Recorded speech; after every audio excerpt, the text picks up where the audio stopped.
Изключително опасно заледяване точно на втория изход на Делта Хил. Стръмно е, завои, два завоя. Втори остър завой се парзаля. Не можах да го заснема, защото го преминах с много голямо внимание. На втора скорост, при това се парзаля. Доста страшничко беше, защото спокойно може да се излети от пътя. Още по-лошо, има изоставена кола точно в този участък, където вече е хлъзгаво и трябва много внимателно да се минава покрай нея. Пред нас виждате между известните две тополи от клипа на MTL две коли, втората от които джип, т.е.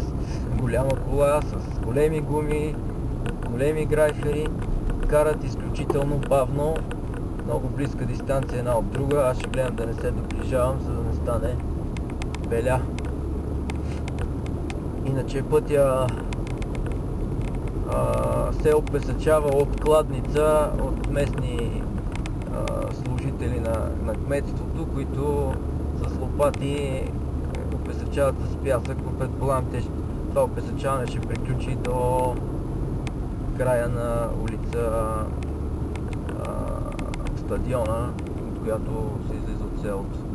Тук се вижда някаква жена на открито, в далечината коли ли са, покриви ли са. Движението никак не е лесно. Караме на втора скорост. Това е по път, който иначе тук може да видиш коли, които карат с над 80 км в час. Тази жена вероятно се чака маршрутката.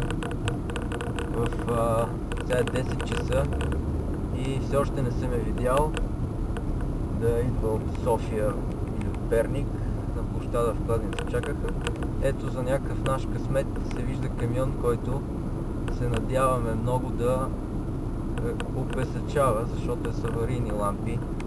Това дали е така, сега ще разбереме. Зад него виждате колона от джипове. Аз ще се поприбера малко, за да ги пропуснем. Тя опесачава. Ето, една хубава новина. Много да е безопасно. Там ще видите изоставени коли на чакалото. Но нещо много вяло ми се вижда опесачаването. Колоната е от 5-6 коли, повече даже. Ето тук опесачен участък, това е добре. Дано е надолу да продължава така, защото най-притеснителна ще е стръмнината. Веднага по вливане към радарци. Доста коли оставени, изоставени тук, виждате. Ужас. Колона. Това просто сезона ни пречака. Опесачаването става късно след пиковия час, сега е 10 часа. 10 часа сме на 27 ноември. А не 1-2 сняга, на 26 имаше също снеговалеж. Виждате как съдбата си знае работата. Късно се опесачава, час пик е минал, изоставени коли. Пътя, който нормално свързва Кладница с Рударци, е в ремонт. Когато се обяви тази новина, си спомням, веднага имаше коментар в сайта на Кладница или в Facebook. Потребител, който каза, че сигурно тази зима ще бъде цяла зима в ремонт, че няма да успеят до зимата да го оправят. Ето, факт е. Голям проблем в момента.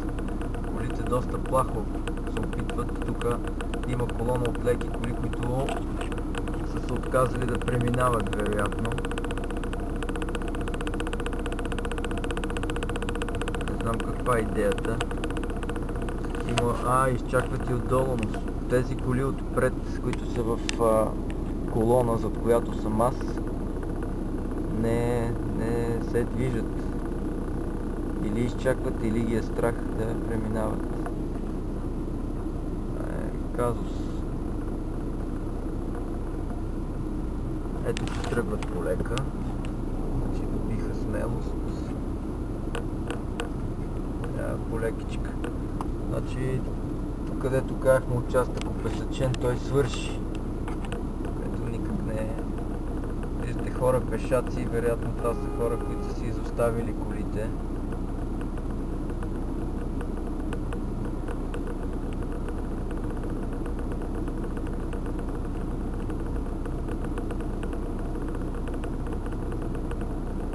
Втори камион опесъчаващ.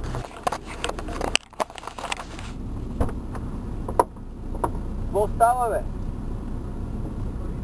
А има ли опесъчено ли? Надолу да супер.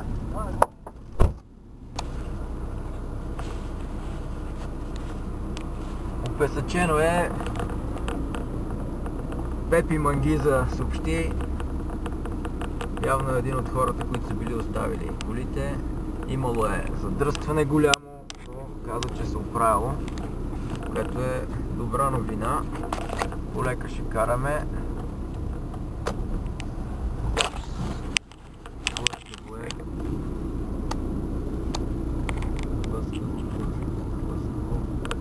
Сега се кара много внимателно. Всъщност не е опесъчен в тази част. Охо, една кола е спаднала в канавката. Просто нелепи гледки. Номера е много бавно каране. Много внимателно. Участъците са хлъзгави. В огледалото си, за съжаление, мога да покажа отзад, се вижда как лъщи на слънцето частта, която не е останала опесъчена.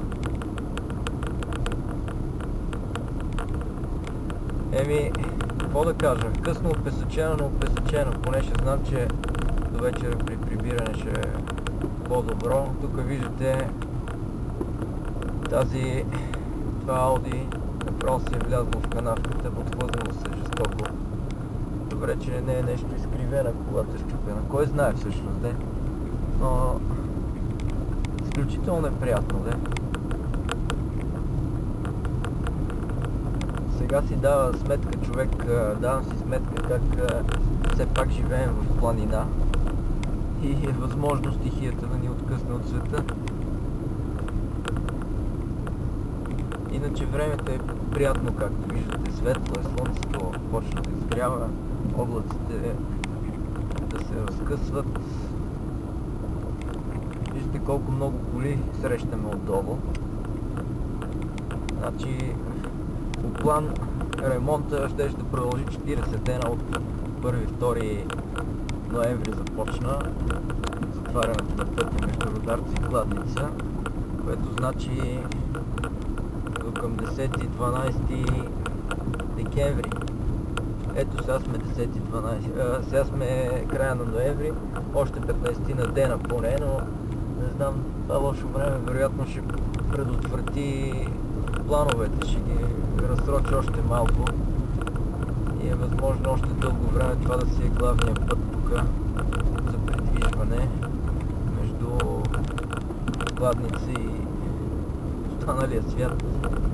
Дето се казва, от Кладница до Рударци не може да се стигне, ако не се мине по този път.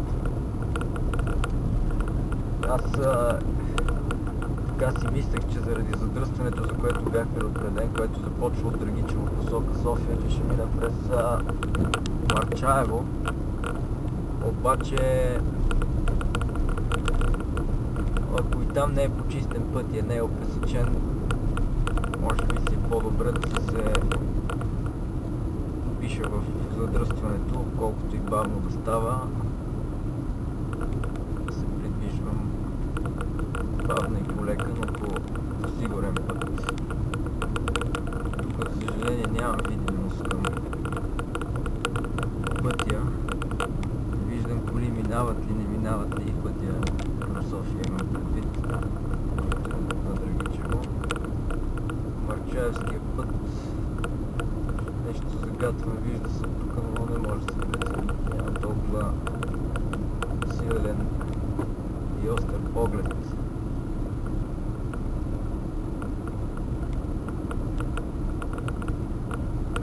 Каране с чисто нови зимни гуми и се хлъзгам.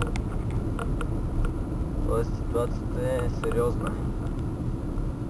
Си представям някой, който е спестил от гуми и се надявал, че ще е хубаво времето го да кара тук с лед. Просто убийство. И другото е, че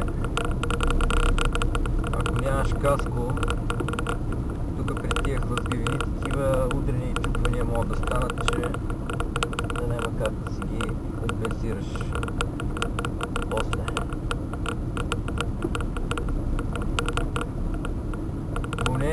Движението по този път е така приятно, защото можеш да се наслаждаваш на гледката. Вижда се планината, облачетата, които я галят, къщите на село Рударци. Да си гледаме пътя, защото ситуацията е леко кризисна.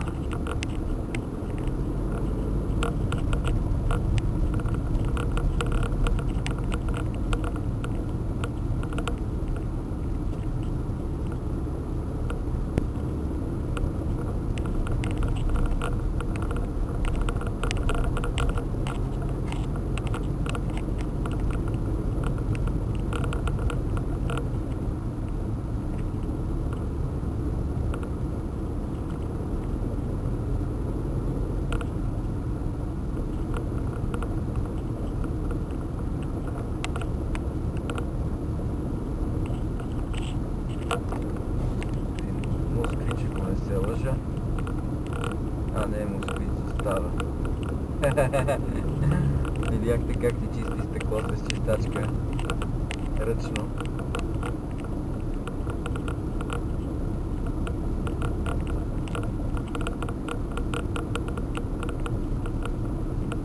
Страхотна гледка, не знам дали ще имате възможност.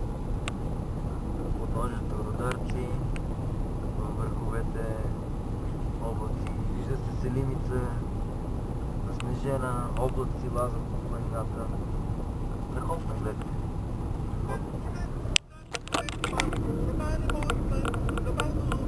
Продължаваме за снимането, защото тук не виждам много да опесъчено, а пък се притеснявам, че наближаваме най-стръмния участък от пътя, така наречения път за Ловното, който се влива в пътя Драгичево Рударци и точно където се построи склад за една фирма е най-стръмният участък. Вече се виждат следите от обезсъчаване. Но тези камиони на връщане пак обезсъчават, за да е малко по-сигурна работата. А може би е маршрут или не, това е по-малък формат кола за аварийна лампа. Ето го участъка, когато стискаме зъби, наостряме вниманието и караме внимателно, защото даже се чува дали да не мина на първа скорост, по-сигурно. Така че на лед не се кара на първа. Това също не е маршрутка, бус е, но товарен. Виждате за кой участък говоря. Не изглежда кой знае колко стръмен. За всеки случай карам с едната гума отстрани върху банда, който е хлътнал и все пак не е асфалт, не е гладко. Да забавя скоростта доколкото е възможно. Вижда се изоставен джип, може би. Може да не е изоставен, но така тук така изглежда. Човека не е имал смелост да се пусне по последната отсечка, която за съжаление е с завой. Тук, ако стане хлъзгаво, си представям, че при този завой не може да посемеш и отлиташ към складчето. Да не става таки работи. Долу един джип е застанал. Дали е заставен, не знам, но ако не е, по-скоро не е, както са му изгасени фаровете, вероятно разсъждава в момента над хамлетовия въпрос да мина или да не мина. Виждате, хубави коли, джипове, има това колебание. Ами ние се измъкнахме, считам го това за успешно преминаване. 20 на минути